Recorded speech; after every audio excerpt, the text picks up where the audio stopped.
Bonjour, je suis Didier Mazier, je vous souhaite la bienvenue dans cet épisode. Nous allons voir comment transformer cette image prise en studio assez léchée en quelque chose de beaucoup plus trash, un peu dans le style de SimCity. Voyons donc les différentes étapes de cette transformation. La première des choses qu'il va falloir faire, c'est que l'élément sur lequel nous allons travailler doit être un objet dynamique. Vous voyez que ce calque ici est un objet dynamique. Ensuite, nous allons créer une isoélie. Alors nous allons aller dans Menu Images, Réglages, et nous allons demander une isoélie avec deux niveaux. Un niveau noir et blanc suffira bien puisqu'au final nous allons passer en noir et blanc. Ensuite, ce qu'il va falloir faire, c'est que nous voulons que cette zone ici soit noire et non pas blanche. Nous allons donc sélectionner avec notre outil de sélection rapide ces zones et nous allons les déplacer sur leur propre calque. C'est-à-dire que nous allons faire Command J sur Mac ou Ctrl J sur PC. Et vous voyez que maintenant, on a ici ce que nous avons copié se trouve être sur un calque. Et nous allons maintenant ici faire une incrustation de couleurs.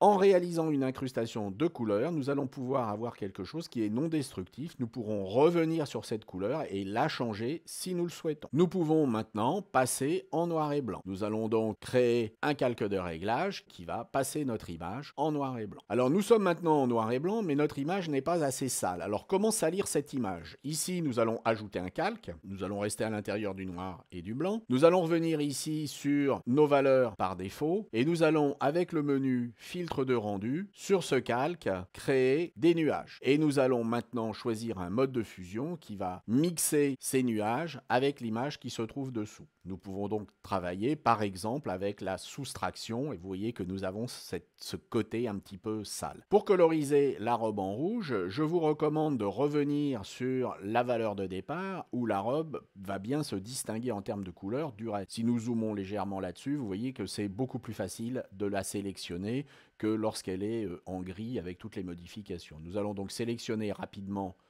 cette robe. Si nous avons pris des choses en trop, nous allons, avec la touche Alt, enlever ce qui a été pris en trop. Dans votre travail final, vous serez beaucoup plus soigneux que je ne peux l'être ici pour des raisons de temps. Et une fois que votre robe aura été sélectionnée, vous allez créer un nouveau calque. Nous pourrions remplir avec n'importe quelle couleur. Ici, j'ai choisi un rouge. On pourrait également faire ensuite une incrustation éventuellement de couleur. Avec la touche Alt et flèche arrière, je remplis ma robe avec du rouge. Et bien entendu, je vais choisir ici un mode de fusion qui va faire réapparaître ce qui vient en dessous. Donc nous avons ici quelque chose qui à tout moment va pouvoir être modifiable. Nous pouvons éclairer notre image, nous pouvons l'assombrir, nous pouvons changer les couleurs à tout moment. En ce qui concerne la pluie, il va falloir travailler avec les brosses. Nous allons donc créer un nouveau calque. Nous allons choisir ici la couleur blanc puisque la pluie va tomber et sera blanche.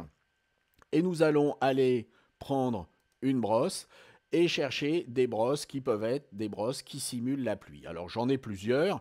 Ici, vous voyez que j'ai chargé un certain nombre de brosses. Si vous faites une recherche sur Google avec Rain Brush, vous allez pouvoir télécharger des fichiers ABR, qui sont des fichiers Adobe Brush, et que vous allez pouvoir importer dans Photoshop. Donc ici, j'ai un certain nombre d'outils. Par contre, lorsque vous allez travailler avec une brosse, il va falloir que vous affichiez ici la palette des brosses de manière à faire varier l'angle au fur et à mesure que vous allez travailler et puis éventuellement la dynamique de la forme. Vous voyez que nous avons ici nos différentes gouttes de pluie qui tombent et si je fais varier l'angle, je vais pouvoir faire varier l'angle avec lequel va tomber la pluie. Et si je veux faire converger la pluie sur le personnage, il faudra que je fasse tomber la pluie ici, puis là, avec des angles différents. Ici, vous pouvez changer le pas, éventuellement, sur la forme de la pointe.